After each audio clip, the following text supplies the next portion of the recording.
Okay guys, so yung ika-anim sa advice ni Lynn Martensen ay get creative and think out of the box. So, ito, bibigyan ko kayo ng example sa naging buhay ni Lynn Martensen kung paano siya nag-think out of the box at naging creative. So, napag-alaman nilang mag-asawa na ang pinakamalaking gastusin nila ay ang renta ng bahay. So ngayon, nag-brainstorm sila, nag-isip kung anong gagawin nila.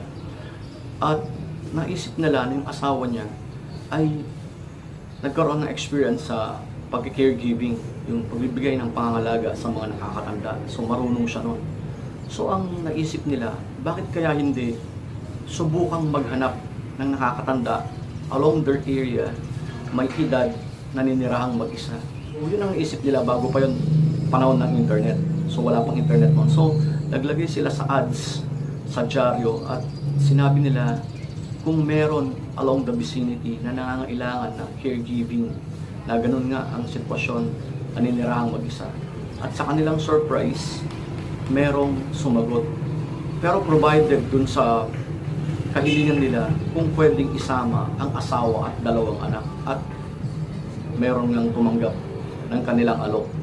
So ayun, sa madaling sabi, pinlano nila sa loob ng 1 taon na ganun ang gagawin nila. So nakahanap nga sila, nahanapan nila si Grandpa Joe.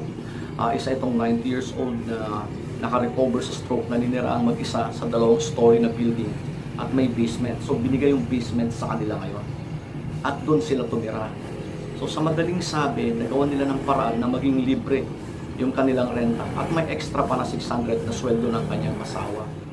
At bago pa man matapos ang 1 taon, ay pumanaw nga si Grandpa Joe. So ayun na naging malaking break sa kanila, na kumbaga yung plano nila na 1 year na ganong pag-itis ang nagawa nila ay nagkaroon ng bunga at nakabili nga sila ng kanilang unang bahay. So yun yung pagiging get creative. Mag-isip ka ng paraan na hindi ordinaryo, na pwede mong matulungan ang sarili mo sa isang sitwasyon na kumbaga mapapadali ang buhay para sa inyo.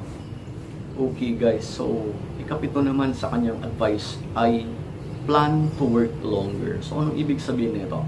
Okay, bigyan ko kayo ng example.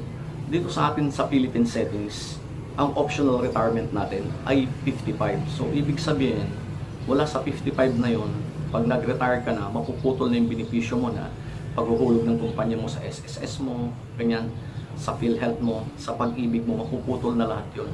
So, planning to live longer ay malelengthen yun, mapapahaba mo. So, ibig sabihin, kung ang optional retirement ay 55, so, planuhin mo magtrabaho hanggang 60.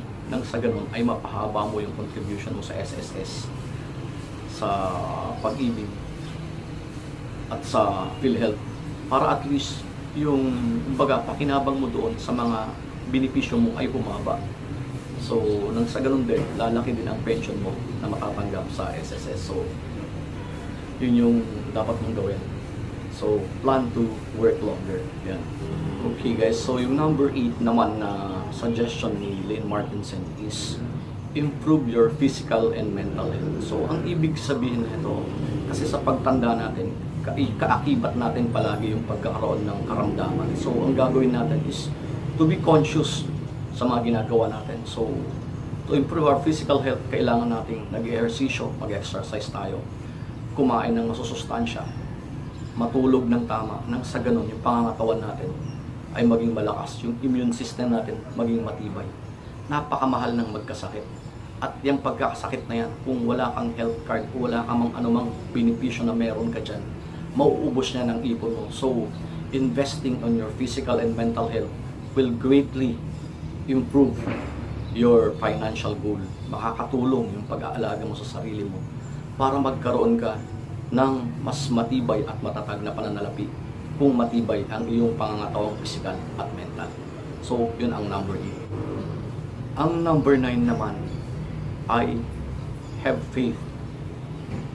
Maniwala ka sa kakayahan ng iyong pananalig. Maniwala tayo sa Panginoong Diyos. Maniwala tayo sa may kapal. Dahil yung paniniwala natin, matibay na paniniwala natin, ay siyang magbibigay ng katatagan sa kung anong mga bagay na pinaplano natin na maganda para sa ating buhay. Ang pananalig natin, hindi mo lang alam, ay maraming nagagawa. Dahil pag ganyan ang paniniwala mo, ang focus mo na magawa ang isang bagay ay nandoon palagi. At alam mong magagawa mo yun dahil matibay kang paniniwala. So yan ang nagagawa ng faith. So yan ang number 9 na advice sa akin. At ang number 10 na ibinigay niyang kumbaga suggestion is don't stop learning. So pilitin nating mag-adapt sa paglakad ng panahon. Kung ano ang bago, pilitin nating aralin. Kahit nagkakaedad na tayo, pilitin nating matutunan. Halimbawa, ang internet. Ano ba ang internet? Yung simpleng pag-Facebook, ganyan, para lagi tayong nakaka-adapt sa bago. Yung pag-YouTube, ayan, ay nakakatulong sa ating mga nagkakaedad para maka-adapt at makuha ang mga bagong informasyon na meron sa ating kapaligiran. So, madali natin gawin yan. Kung mayroon tayong mga apo at mga anak, paturo tayo.